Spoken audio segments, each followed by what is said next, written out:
27 beserta keputusan Bupati Sampang.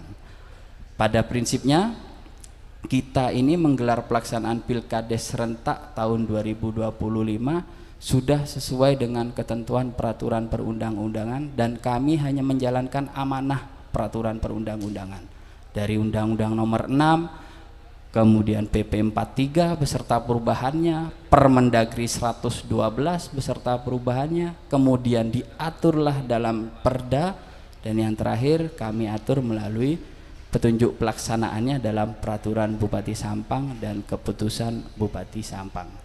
Demikian penyampaian acara sosialisasi dari kami, pemateri dari DPMD. Kurang lebihnya kami mohon maaf. Terima kasih. Wabillahi wa taufiq wal hidayah. Wassalamualaikum warahmatullahi wabarakatuh. Waalaikumsalam warahmatullahi wabarakatuh.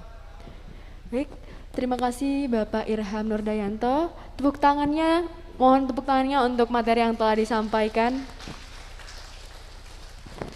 Baik, saya akan menyampaikan sedikit kesimpulan yang saya tangkap dari penjelasan Bapak Irham Nurdayanto tadi, bahwa pemilihan kepala desa secara serentak dilaksanakan pada tahun 2025, dan ini telah sesuai dengan UU nomor 6 tahun 2014 sampai dengan peraturan daerah Kabupaten Sampang beserta petunjuk pelaksanaannya peraturan Bupati Sampang nomor 27 tahun 2021, dan kekosongan penjabat akan diberikan kepada penjabat yang berstatus ASN, begitu ya Bapak ya, yang kemudian nanti akan dievaluasi setiap 6 bulan sekali, dan juga ada tadi pilihan untuk melaksanakan e-voting, begitu ya Pak ya. Iya. Oleh karena itu kami juga ingin pembicaraan pada hari ini lebih berimbang. Kami ingin melihat bagaimana perspektif daripada pihak akademisi yang hadir pada hari ini dari 4 universitas besar di Madura, yang akan diwakili oleh siapa Bapak? Bapak Abdurrahman. Kepada Bapak Abdurrahman kami silahkan.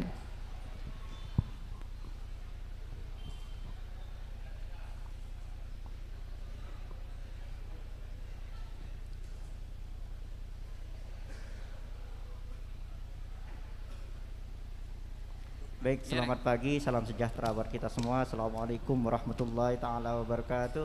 Waalaikumsalam warahmatullahi wabarakatuh. Sekretaris daerah yang kami hormati, Kepala DPMD Kabupaten,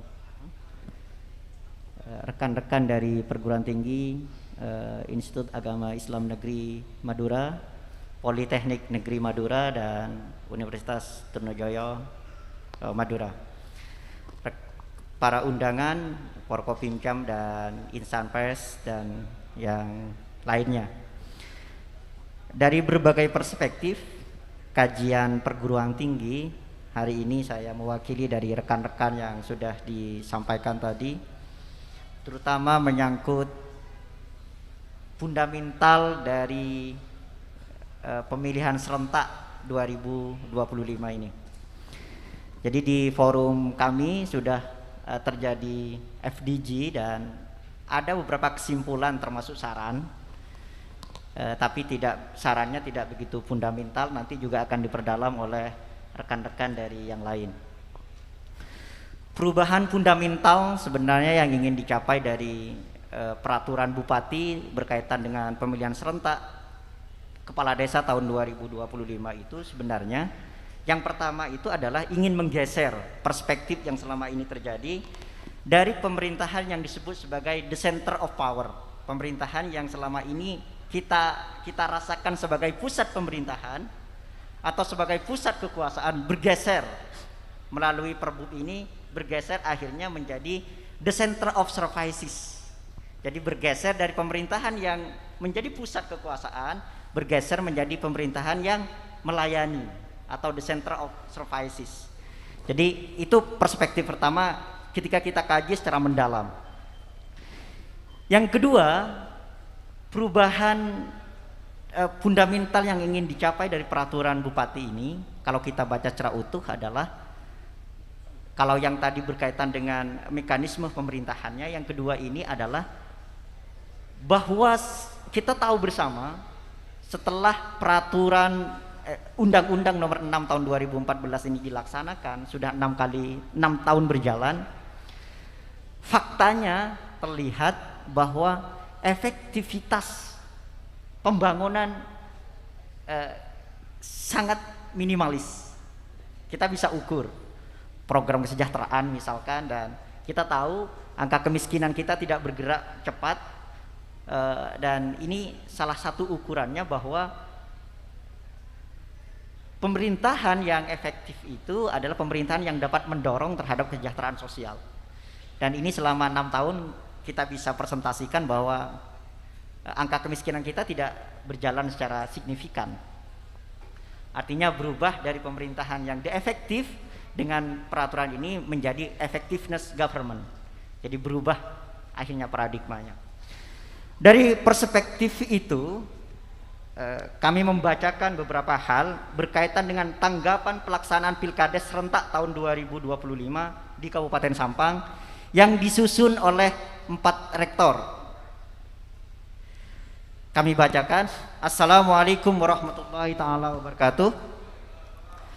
Kami, Rektor Institut Agama Islam Negeri Madura, Rektor Universitas Trunojoyo Madura, Direktur Politeknik Negeri Madura, dan Rektor Universitas Madura mendukung pelaksanaan Pilkades serentak tahun 2025 dan sosialisasi peraturan Bupati tahun 2000 Bupati Sampang nomor 27 tahun 2021 tentang pengangkatan, pelantikan dan pemberhentian kepala desa, sebab peraturan bupati itu telah memenuhi beberapa aspek. Yang pertama, aspek kelengkapan normatif. Tadi sudah disampaikan dari undang-undang sampai pada turunannya. Kedua adalah keluasan ketentuan formal. Tadi sudah disampaikan juga. Dan ketiga adalah kedalaman aspek sosiologis. Tadi berkaitan dengan aspek kesejahteraan sosial, bencana coronavirus yang sampai detik ini belum kita tentukan kapan ini berakhir. Dan yang terakhir adalah saran. Jadi berkaitan dengan ketentuan proses pergantian pejabat kepala desa yang rentannya sebenarnya cukup panjang, ini kurang lebih 4 tahun, dan ini biasanya menimbulkan spekulasi negatif di masyarakat. Sehingga saran dari ini, yang pertama itu adalah pastikan betul kompetensi yang dimiliki oleh calon pejabat kepala desa yang diangkat dari ASN tersebut, yang minimal 4 perspektif yang harus dikuasai. Perspektif pertama adalah dia memiliki kompetensi manajerial, bagaimana dia mengelola desa yang besarannya variatif. Yang kedua, dia harus memiliki kompetensi sosial, bagaimana dia dapat berkomunikasi dengan berbagai stakeholder di desa. Dan yang ketiga, tidak kalah penting adalah memiliki kompetensi teknik, bagaimana dia bisa melaksanakan program-program itu dengan baik sehingga spirit dan harapan dari peraturan bupati ini tercapai. Berikutnya adalah peraturan Bupati Sampang nomor 27 tahun 2021 dapat dilakukan secara merata dan dapat dipahami dengan baik oleh masyarakat Kabupaten Sampang untuk maksud dan tujuan yang lebih luas manfaatnya dari Perbup ini. Jadi jelas pernyataan ini bahwa semangat dan harapan yang ditangkap dari peraturan ini adalah akselerasi pembangunan secara serentak tanpa diganggu oleh hiruk pikuk pilkades yang kadang dilakukan dengan cara-cara di luar ketentuan. Demikian dari kami. Wassalamualaikum warahmatullahi wabarakatuh. Ditandatangani Rektor IAIN Madura Muhammad Qasim, Rektor Universitas Trunojoyo Madura Muhammad Syarif, Direktur Politeknik Negeri Madura Arman Jaya, dan Rektor Universitas Madura Faisal Estu Yulianto. Terima kasih.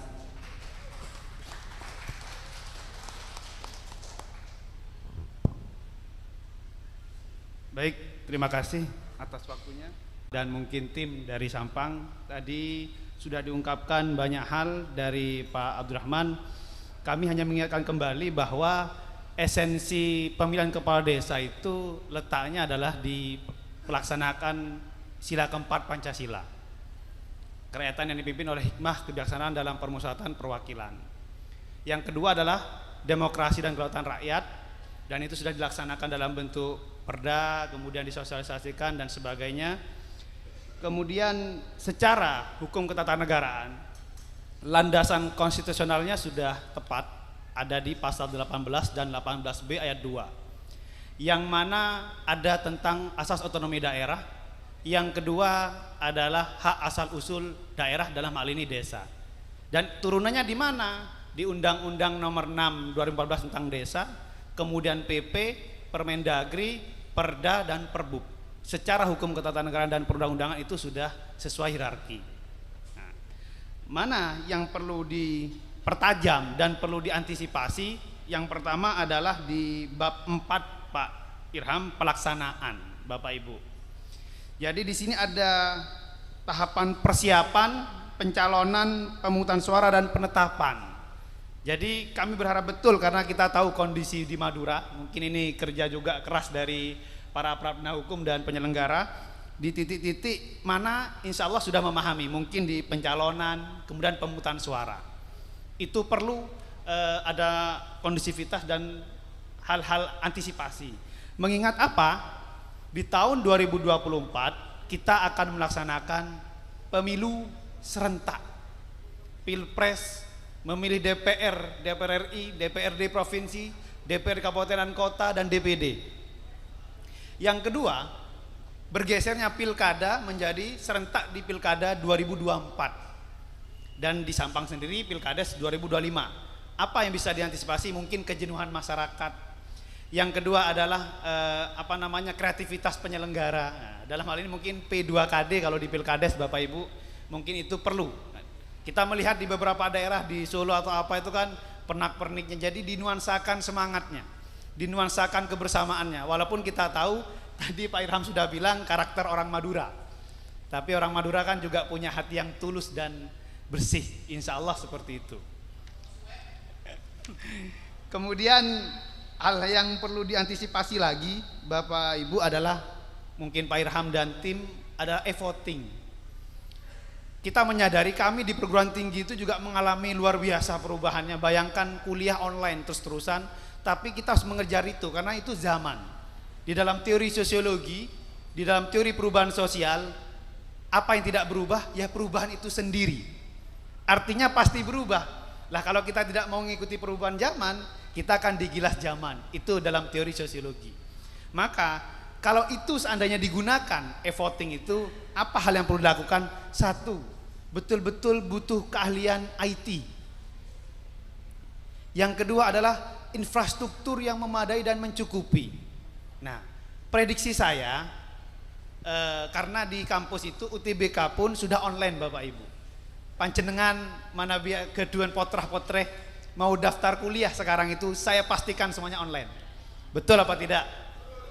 Tetapi betul apa tidak semua daerah memiliki kecukupan infrastruktur?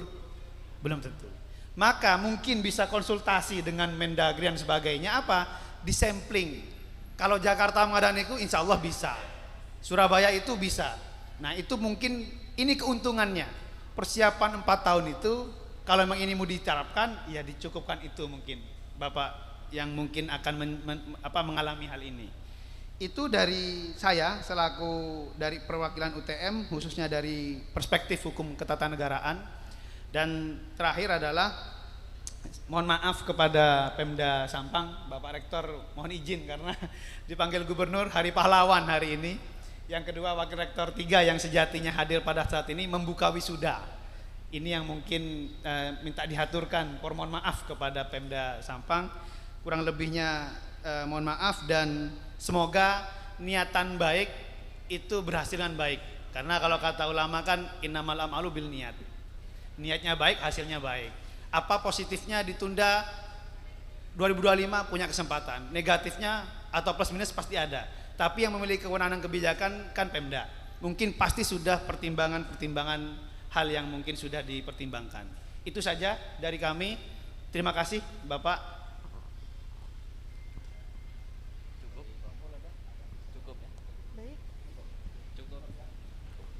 Baik, sudah cukup. Beri tepuk tangan atas tanggapan yang luar biasa dari tim akademisi.